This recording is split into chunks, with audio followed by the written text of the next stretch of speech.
આ રિવ્યુ નથી, આ રસાસ્વાદ છે. ભગવાનને આપણે આપણો જે ભગવાનનું મંદિર હોય ઘરમાં ભગવાનનું, એમાં આપણે અમુક પૈસા રોજ એને ચડાવીએ, તો એના પર આપણો હક કે ભગવાનનો હક? આપણે આપણી મહેનતથી અને ભગવાનની આડકતરી કૃપાથી ખૂબ આગળ વધીએ અને સફળ થઈએ અને શ્રીમંત થઈ જઈએ, તો પછી એમાં ભગવાનનો આભાર માનવો કે નહીં? આવી જ વાત લઈને આવી હતી 1977માં આવેલી ફિલ્મ યહી હૈ જિંદગી. એનો રસાસ્વાદ આજે આપણે આ વિડીયોમાં કરવાના છે. નમસ્તે મિત્રો, હું છું સિદ્ધાર્થ છાયા.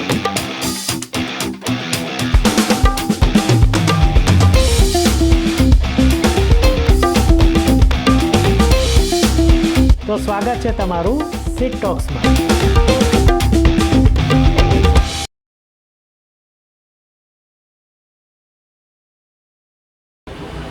નમસ્તે, હું છું સિદ્ધાર્થ છાયા અને સિટ ટોક્સમાં તમારું ફરીથી સ્વાગત છે.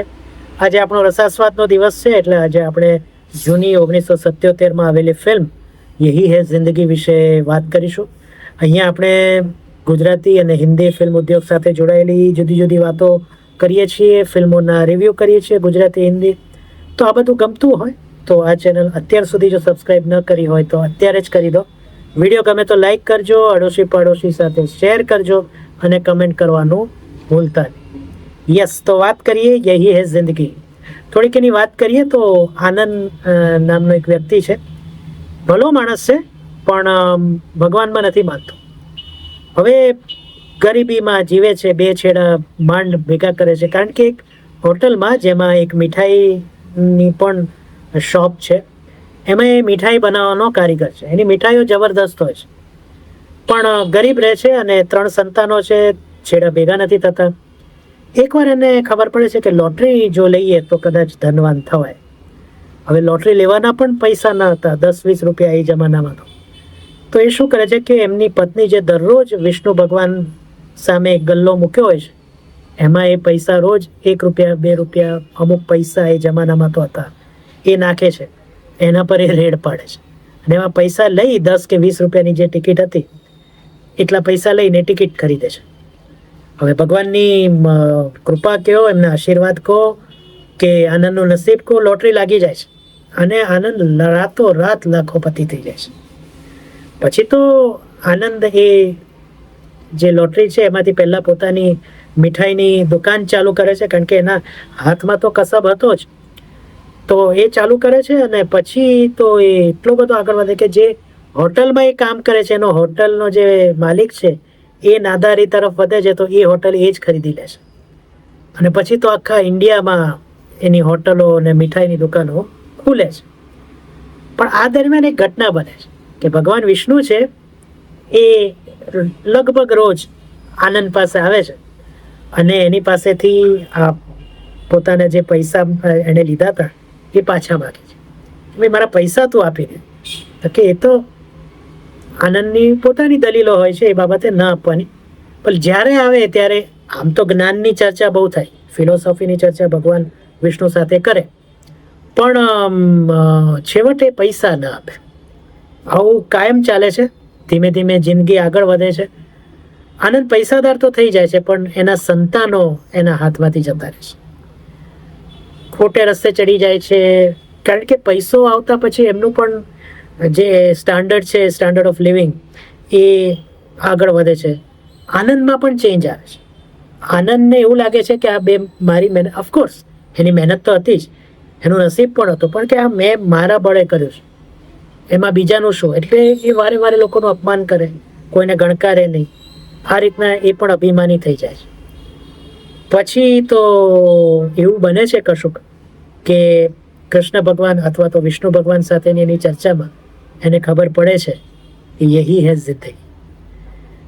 તો આ પ્રકારનો સંદેશ લઈને આ બહુ જ સરસ ફિલ્મ આવી હતી. સંજીવ કુમારે આનંદના રોલમાં પ્રાણ પૂરી દીધા છે, જે કાયમ એ કરતા હોય છે. પણ વિષ્ણુ ભગવાન તરીકે વિક્રમ ગોખલે એ વખતે બહુ યંગ તમને જોવા મળશે. એ બધાનો પ્રેમ લઈ જાય છે. ખૂબ સરસ એક્ટિંગ છે અને સંજીવ કુમારના ની સામે એ સ્તરે જવું એ અઘરું છે, પણ વિક્રમ ગોખલે એ કરી બતાવે છે. પણ આપણે રિવ્યૂ નથી કરતા, આપણે આમાંથી મેસેજ શું છે એ વાત કરીશું.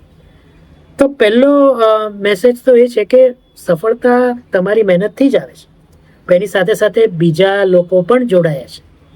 એમાં તમારું પરિવાર છે, અમુક સગા સંબંધીઓ છે, મિત્રો હોય છે, કોઈક મદદ કરી આપનારા વ્યક્તિ હોય છે, કોઈ કીધા વગર મદદ કરી આપનારા વ્યક્તિ હોય છે. આ બધા પણ સામેલ હોય છે. ભગવાનની કૃપા તો હોય જ છે, એ વિના નથી થતું કશું. તો એ વખતે જ્યારે તમે સફળ થાઓ ત્યારે આ બધાને ભૂલી ન જાઓ, અને અભિમાન તો કરવું જ નહીં, કારણ કે આ ક્યારે આવીને ક્યારે જતું રહેશે એની આપણને ખબર નથી. સાથે સાથે બીમારીઓ પણ લાવશે. સફળતા બીમારીઓ પણ લાવે છે, કારણ કે આપણે દિવસ રાત જોયા વગર કામ કરીએ છીએ. તો એ પણ ધ્યાન રાખવાની વાત આ ફિલ્મમાં કરવામાં આવે છે.